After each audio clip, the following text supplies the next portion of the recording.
বাঁচা মরার ম্যাচে এবার ভারতের বিপক্ষে মাঠে নামবে পাকিস্তান। কিউদের বিপক্ষে বড় হারে আসর শুরু করা দলটা জিততে মরিয়া চির প্রতিদ্বন্দ্বীদের বিপক্ষে। ইনজুরিতে ফখর জামানের ছিটকে পড়ায় পরিবর্তন আসতে যাচ্ছে একাদশে। ম্যান ইন ব্লুদের বিপক্ষে চমক রেখে একাদশ সাজাবে মোহাম্মদ রিজওয়ানের দল। ভারতের বিপক্ষে হাই ভোল্টেজ ম্যাচে কেমন হতে পারে পাকিস্তানের একাদশ, তাই জানবো প্রতিবেদনের বাকি অংশে। ফুটবলে যেমন ব্রাজিল আর্জেন্টিনা ম্যাচে উত্তাপ ছড়ায়, ক্রিকেটে তেমনি উত্তাপ ছড়ায় ভারত পাকিস্তান এল ক্লাসিকো। পুরো ক্রিকেট দুনিয়া বুঁদ হয়ে থাকে চিরপ্রতিদ্বন্দ্বী দুই দলের ম্যাচ দেখতে।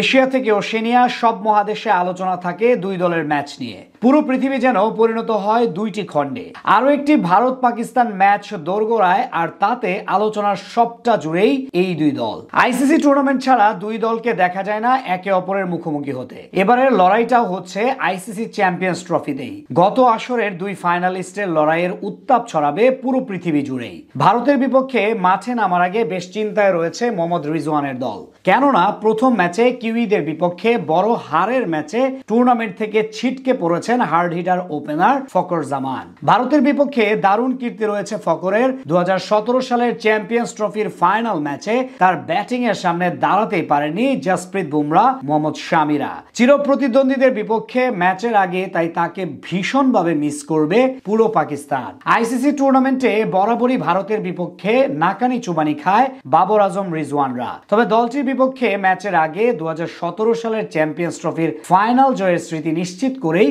আত্মবিশ্বাস দিবে পাকিস্তানকে। দুবাইতে খেলাটাও বাড়তি প্রেরণা হিসেবে কাজ করবে আয়োজক দেশটির জন্য।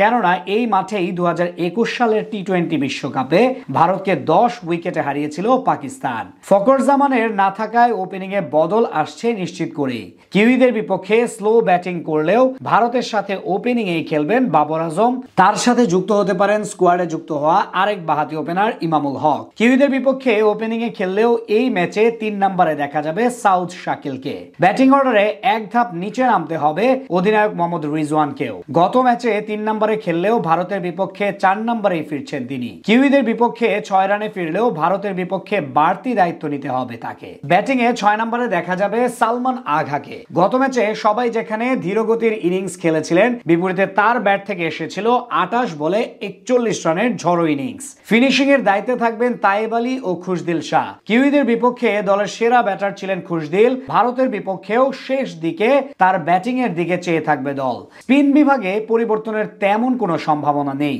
খুশদিল শাহের সাথে যুক্ত হবেন লেগ স্পিনার আবরার আহমেদ। নিউজিল্যান্ডের বিপক্ষে দলের সবচেয়ে কার্যকরী বোলার ছিলেন তিনি। দলের বাকি বোলাররা যখন রান বিলাতে ব্যস্ত, বিপরীতে 10 ওভারে মাত্র 47 রান দিয়েছেন তিনি। নিউজিল্যান্ডের বিপক্ষে বল হাতে বাজে একটা দিন কেটেছিল পাক বোলারদের। 3 পেসারের সবার ইকোনমি ছিল 6 এর উপরে। সবচেয়ে বেশি খরচে ছিলেন হারিস রৌফ। 10 ওভারে 2 উইকেট নিলেও দিয়েছিলেন 83 রান। বল হাতে ব্যর্থ হলেও ভারতের বিপক্ষে তাদের নিয়ে একাদশ সাজাবেন অধিনায়ক।